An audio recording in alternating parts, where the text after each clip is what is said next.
So, Dito tayo ngayon. Ito yung finisher. Unang laro mo yan. back to back ito. North at South. North at South. Saan mo galing yan? Galing daw kay... Pato yan na. Galing daw ito kay Kwan. Kay Bus Iman. Iman Valdez. Lahi lang Burlington. South and North yan. Din yung kabanatuan mo? Oo. Live ba yan? Live yan. Sa Bansod, nakakuha ng Kwan yan. Pang ilan yan? Pang 5th overall sa 5th lap at saka 4th lap. Ano pangalan na nito? Ikob. Ikob. Bakit Ikob? Pangalan ni Kobe. Niligtad. Dahil kay Kobe. Oo, Kobe. Di, man din. Niligtad yung Kobe. Daming na sticker. Ayan yung kanyang finisher at live ng North and South. Live rin na, di ba South yan? Sa Kwan? South? Hindi. May butas siya, pero Kwan, buzzer beater sana. Alin yung isang? Ganda na siya. Kwan? Javier Leyte. Oo. Javier Leyte. Picture mo. Nandito tayo ngayon sa newbie, pero idol natin to. Pakilala ka muna, boss. Ako si, Dio na lang, Dio. Masculino. Dio Masculino. Ang kanyang loop name, Kobe. Kobe. Si Kobe ay yung anak mo. Yung aking anak. Oh, kaya Kobe. Kobe. Oh, sa Kobe ka kilala eh. Kaya nga sa anak ko eh. Hindi ka sa Dio kilala sa pigeon industry. Mas kailan ka nag-start mag-ibon o kalapate? Nung unang laro sa OMFC. OMFC? Yung unang kwan sa North. Last year lang? Last year. Ibig sabihin newbie ka talaga? Newbie talaga. Bago pa lang. Anong unang laro mo ito? Itong finisher? Hindi. Ang nilaro ko yung galing dito sa Tambong. Palahay ko lang yun. Hanggang saan? Hanggang MOA. MOA? Pero nakauwi ng MOA? Hindi siya nakauwi kasi bago pa lang ako noon. Hindi ko alam na pag kayong pandulo pala na dalawa nalaglag, mahirapan siya makauwi. Ibig sabihin yung dulo, wala na. Palibasa ay bago pa lang. Hindi ko alam yung mga ganong Ibig sabihin naglugon. Naglugon siya. Yung dulo wala. Kinarga ko pa siya. Wala na siyang pandulo. Kaya siguro siya nahirapan. Ay, yung adjustment mo dito sa North and South finisher mo? Ay, malaki adjustment kasi nakakuha tayo ng mga bagong linyada. Bagong linyada tapos sa paggagamot. Ikaw na nag-breed niyan?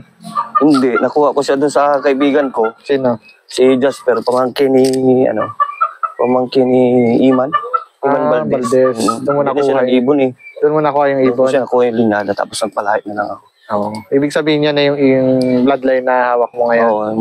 Yung lahit daw ng Burlington eh. Anong kwento mo ngayon North-South muna? Nakailang South yan? Nakadalawa. Dalawang finisher. Yung unang South, pang ilan siya? Siya eh. Dapat may makukuha siya. Nag-cut off siya nung last lap. Sayang, no? Sa MSB.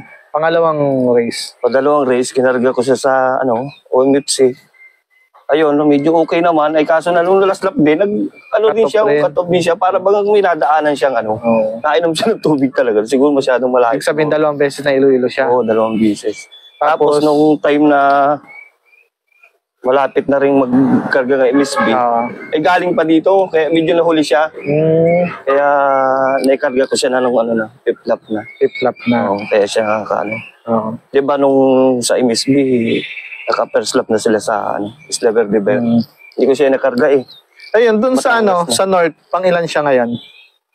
Dito, sa Triple Crown, kasi ang speed niya, 600 na lang, 600 plus. Kaya cut off. Dahil ang pinakakuha ay 700 din. Ibig sabihin nakakuha siya sa Bansod ng pang-5th overall. Pero matibay rin, Sa 5th at saka 4th lap. As newbie na, pagpa-uwi ka naman. Anong kondisyon mo doon? Saan ka natuto?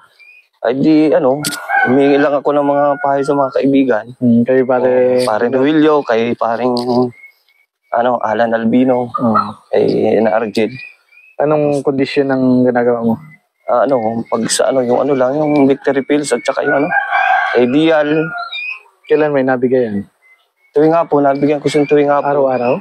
Oo, araw-araw, tuwing hapon. Sa loading, anong? Sa loading naman, yung nabigay ko sa Kwan, yung ideal. Tapos nabigyan ko ng pabaon yung Centrum Silver. Centrum Silver. Napagtatlo ko siya. Napagtatlo mo? Siya yung napabaon ko.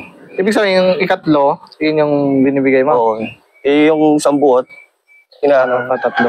ginagawang tatlo. Yung dalawa sa sunod na ulit. Oo, sa sunod na pag ano. Oo. Pero nagbibigay ako ng Lunes lang.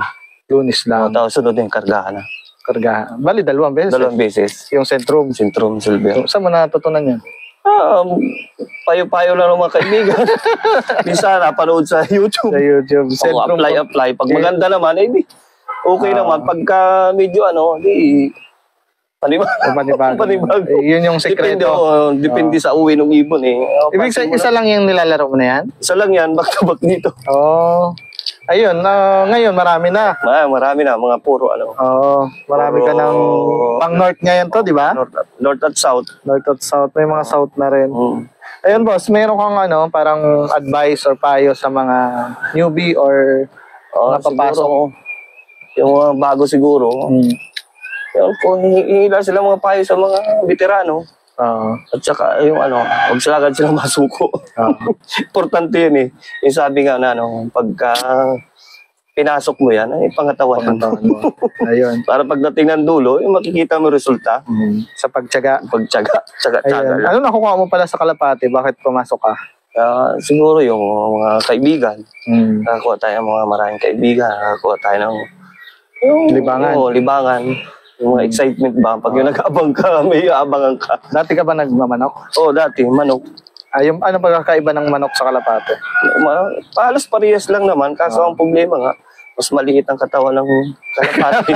Kailangan. Mas mababa. Sa kondisyon. Ang kondisyon. Mas mababa ang dosage. Pero sa excitement? Excitement, ayos naman. Ayos? Oo, siyempre. Pag karapa mo mga kaibigan, puro kalapate. Kalapate na pagpintuhan. Ayun, boss, meron kang shout-out na kapatids. Shoutout ko yung aking mga kumpare dyan, sina Pare Ruilio, Lining, si paring Alan Albino, si Toby, kailangan si Toby, matibay. Matibay na magkakalapati. Sino pa? Wala na. Shoutout mo si Kobe. Nasa si Kobe? Si Kobe. Darating lang eh. Nagtago si Kobe. Ay, lalo ko sabi ko sa interview, pangalan. Oo nga, kilala kang Kobe. Oo, actually. Anak ko yun yung Kobe. At saka siya mahilig sa kalapati. Anong mga bloodline ng kawak mo ngayon? Ayun, yung lahi ng Burlington. Yung pa rin. Tsaka yung galing kay Paren Albino, meron din akong galing. Kay Paren Ruilio, meron din akong galing sa kanya. Lahi daw sa iyo yun eh. Dito na ba yung ibon? Oo, dyan. Minsan dito sa bubong. Sabi nahulog ka doon? Dito. Bakit? Pinutol ko yung puno. Bakit? Dahil kalapate? Kalapate. Nabalian ka? Nabalian. Ayun boss, maraming salamat. Nabigla hapon na. Thank you so much sa pag-welcome sa amin. Good luck sa race mo. Nagkarga ba sa OM? Hindi na gawa ng inano ko na yan. Para malulugo na siya. Hindi na kakayanin. Ayun, good luck sa susunod mong race. Salamat ng marami. Thank you, pre ha. Salamat. Thank you.